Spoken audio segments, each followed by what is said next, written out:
निवडणूक आयोग आणि मतदार याद्यांमधील घोळ या सगळ्याच्या संदर्भात आज महाविकास आघाडीमधील पक्ष आणि सोबतच मनसे यांनी एक विराट मोर्चा काढलेला आहे आणि याच मोर्चाला सत्याचा मोर्चा असं देखील म्हटलं जात आहे। आपण पाहत आहोत की सध्या मी पालिकेच्या मुख्य चौकामध्ये आहे आणि याच ठिकाणी 2 ट्रक लावून त्याचा मंच तयार करण्यात आलेला आहे आणि याच ठिकाणी हे भगवा आपल्याला बॅनर पाहायला मिळत आहे। या भगव्या बॅनरवरती सत्याचा मोर्चा असं अगदी ठळक अक्षरात लिहिण्यात आलेला आहे आणि सोबतच ही सत्तेची लढाई नाही तर सत्याची लढाई आहे। खोट्या मतदार विरोधात खऱ्या मतदारांची ही लढाई आहे असा आशय खरं तर आपल्याला या बॅनरवरती पाहायला मिळतोय।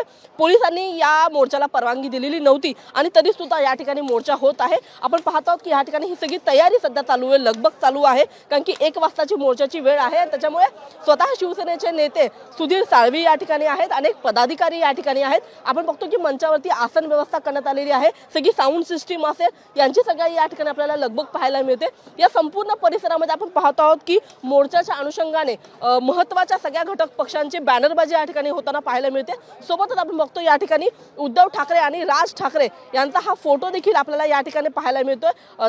जेव्हापासून उद्धव ठाकरे आणि राज ठाकरे यांची जवळीक वाढलेली आहे तेव्हापासून आपण पाहिलं तर या ठिकाणी नागरिकांमध्ये प्रचंड उत्सुकता या गोष्टी संदर्भातली आहे की येणाऱ्या पालिकेच्या निवडणुकीमध्ये हे 2 भाऊ एकत्र येणार का। मात्र आजच्या या संपूर्ण मोर्चाच्या अनुषंगाने आपण पाहत आहोत की तशा पद्धतीने भाजपकडून विरोध केला जात आहे, मात्र काँग्रेस देखील तेवढी ऍक्टिव्ह आपल्याला या पालिकेसमोर होणाऱ्या या मोर्चामध्ये पाहायला मिळत नाहीये। त्याच्यामुळे आता सध्या तयारीची लगबग चालू आहे। नेमकं या मंचावरती उद्धव ठाकरे, राज ठाकरे आणि शरद पवार यांच्यासोबत काँग्रेसचे कोणकोणते नेते पाहायला मिळतात हे देखील पाहणं तेवढंच महत्त्वाचं असेल।